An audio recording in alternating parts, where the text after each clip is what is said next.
There definitely is a lot happening here on the couch. One of my absolutely favorite times is honestly reviewing books. And of course, you know, it's a Thursday. And today we have this very interesting piece.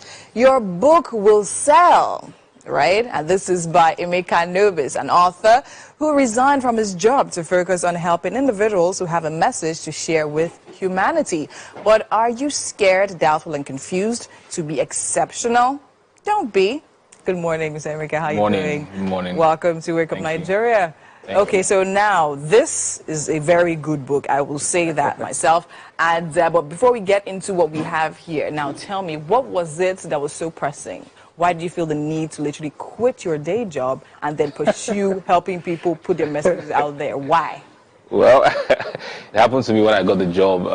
That was as far back as 2006 when I got the job, and I don't know, sometimes I tell people maybe it was spiritual because I was sent by the company to go train in Italy.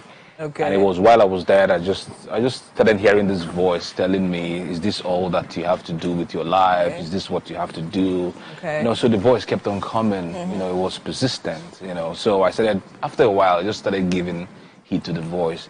And then when I was done training, I came back to Nigeria, but the voice kept on, you know. And one day I just heard it, you know, in my ears. I was like, you have hands to write and you've got a voice to speak, use them. So I give myself time. I give myself time to plan. I give myself 10 years.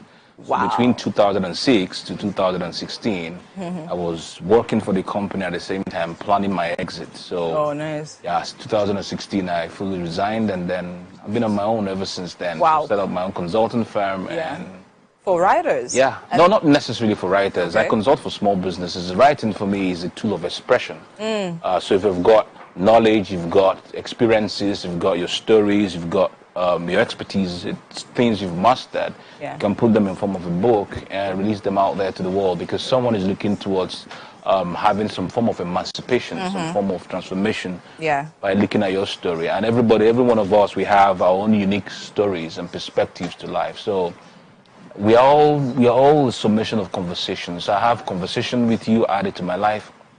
I have conversation with someone else, add that to my life. So I'm getting better as a result of conversations. And books are like, you know, having conversations with mind of someone else. Very true. Tapping into someone else's intelligence and thoughts to be able to better your own journey. So amazing story, absolutely amazing story. Now, going through this book, as I told you before we came on live, it's actually very insightful, right? It opens my mind to see a lot of things. I mean, if anyone literally desires to write a book and put it out there, you definitely need to go through this, because you actually went through like almost everything, if not everything we need to know. So now, this particular one caught my eye, right? Chapter 1. Okay. 5 heartbreaks and why of books. Please. We are writing book. Why are we talking about heartbreak? Books also serve back. Please, can you explain to us? Oh, well, there's something about me. I like to write stories a lot because I find out that stories hook people. Yes, more. So when I start out with stories, people tend to pay attention. Yes. So I wrote the heartbreaks I had while I was in university. To be able to hold people's attention. Secondly, to also say that if you've got that story, you can put it out there. Yeah. So you're writing a book because there's a why. Why are you writing a book? Is it for you to change people's mindsets? Is it for you to cause transformation? Is it for you to attack ideologies? Is it for you to put out your story out there? Is it for you to make money? Yeah. Right. So there are reasons for you writing a book. Writing a book. So what exactly are the heartbreaks, if I may ask? Well, the heartbreaks were just, as I told you, they are just stories. Just so I just want people to read the story. Okay, and then connect it with why they are writing the book. So I could have written a book on heartbreaks, right? And people could read my heartbreaks and are able to tap into the things that happened to me, and then, you know, be able to also better their own journey. So that's why. Okay, that's why. Amazing. So now I see a strategy there while writing. So a lot of stories actually get people hooked, and then from there you pass your message across. Amazing and brilliant. Okay, so now I know a lot of people, and we're talking about this earlier as well. I know a lot of people who actually desire to write books, but then again, they don't know how to literally just sit down. So some people, it's actually a scary venture, right? Yeah. I've had conversations with a lot of authors, and of course, talk about the discipline to actually put that book to work. Some people start, right? They might go a whole day writing, but then again, they stop at that point, and then the next time they pick it up is like maybe months after. So now, what would you advise is the best way to put yourself to that point of discipline of writing the book and finishing it and putting it together? Okay, for these individuals, I advise two things actually. So number one could be hiring a coach, who could put you through the entire process and hold you by the hand, and you guys have deadlines. Because now you see, for me, I don't need anybody coaching me. I don't need anybody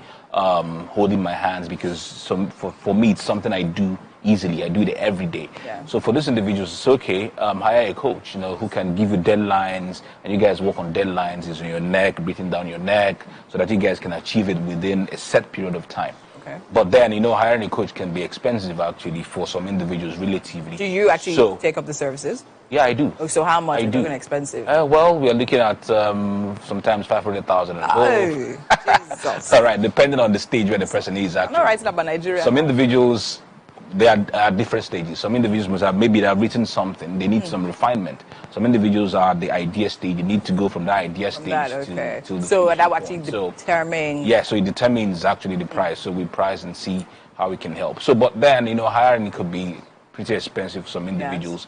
Yes. So the next thing I advise them to do is to join a mastermind. So you guys are in a group, right? So you're in a group. You're there for each other, right? So you guys, just like an accountability group, you support the group. So someone comes, okay, I've done a chapter today. Have you done something today? Okay, let me go get. So you get stuff done. So, but some individuals, there are many people who are just very busy, and I appreciate the fact. So what I usually tell them is that maybe don't set a deadline that can be choking. Just put out chunks here and there every day, right? So today, maybe as you're driving to work, as you're being driven to work, actually, put out your iPad, just jot stuff, Jot stuff few down. words, 100 words there, 50 words, 10 lines, Then maybe by the time you get back home, right, put something down on your iPad, right, or your laptop, whichever you're using, or even if you can write, it's all okay. So put those words down. You find out that within, say, 90 days or even 180 days, as the case may be, you must have done maybe 10,000 words or 20,000 words. Yeah. Usually I tell individuals a good book, between 15,000 to 20,000 words, Wow. 10,000 can also have a book of less than 10,000. Less than 10,000. Amazing. Okay. So now I'm going to do this in summary, right? Okay. And I'd like to ask this question. I love the fact that reading this book, you can see how you've put into consideration the fact that we're in the social media age right now. Yeah. We're in the internet age, and you talk about how you should milk your you social media, milk your platform, milk your audience. So now let's talk a little bit about that. Yeah. What are the various ways we can actually do that? But like very briefly. Yeah, it's content creation basically. Yeah. Because I tell individuals now, social media is your own TV, right? Yeah, you guys got this beautiful thing here, but the social media is like our TV where we expose ourselves on a daily basis, and nobody tells you the time you should turn it on. So it's there at your disposal. You can post as many times. I do like close to 15 pieces of content every day. 10 pieces of content every. So I'm putting out stuff. Yeah, 10, 15 every day, consistently. Okay. And I've been doing this since 2010. So every day I'm increasing my followership. Every day I'm creating stuff and I'm putting out there consistently every day.